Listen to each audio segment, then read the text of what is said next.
Hello everyone, my name is Carly Anderson and I am going to provide a brief critical assessment of the Precede-Proceed model and review its use in my case study for this course. Here's a brief overview of what I'll be covering. I'm going to review the elements of the Precede-Proceed model.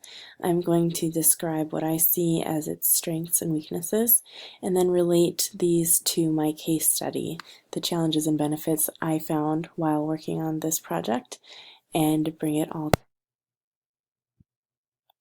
Here's a review of the Precede-Proceed model. The first two phases guide development of the intervention by assessing the needs and characteristics of the community and help set the desired outcome for the program. Phases 3 and 4 help create target goals to be implemented through specific activities and policy changes.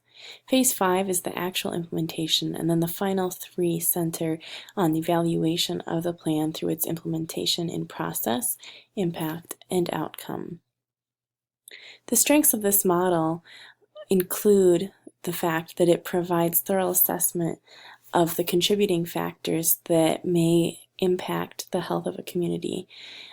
It also helps to engage community members and makes them participate as involved individuals toward a common goal to improve the health of the community. A weakness of this model is that to accurately assess the needs of the community, it requires already existing data, which may or may not exist for all relevant problems within the community.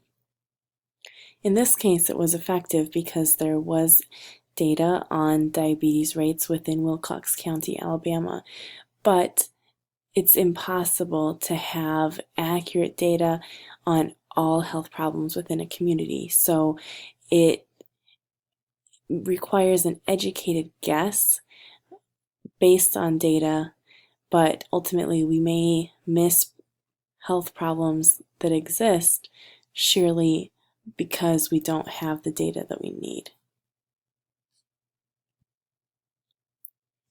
As applied to my case study, I found challenging my lack of knowledge about the engagement of the stakeholders. Specifically, the Alabama Diabetes Network last had a meeting, according to their website, on September 17th, 2014. They may have been having meetings and not posting about it on the website, but they also may have been stagnant since that time. So it would have been helpful to understand whether or not they could be an effective arm of the program and engaged and involved in this. I also found the lack of real-time feedback missing. In my program, I would have had an SMS messaging system, and it would have been helpful to poll the members and get immediate feedback as to whether this was an effective method to encourage daily foot exams and blood glucose testing among this demographic. I found beneficial the allowance within the Precede-Proceed model for consideration of less obviously health-related factors, such as the unemployment rates or the way that poverty contributes to diabetes within Wilcox County.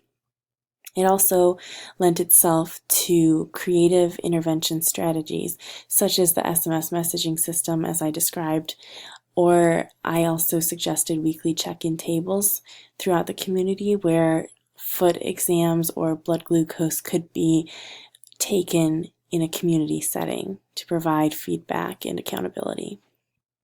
In conclusion, if I were to approach this project again, I would certainly try to contact stakeholders directly, such as the Alabama Diabetes Network, and determine their activity level and interest in the program. One of my violin teachers once said, "Listen louder than you play," and I think listening to the relevant stakeholders in this program would be beneficial. The Precede-Proceed model, I believe, is beneficial for program planning and evaluation because it allows for thorough consideration of determinants of health within a community, and I found this a very effective program to study during my course here at UNE.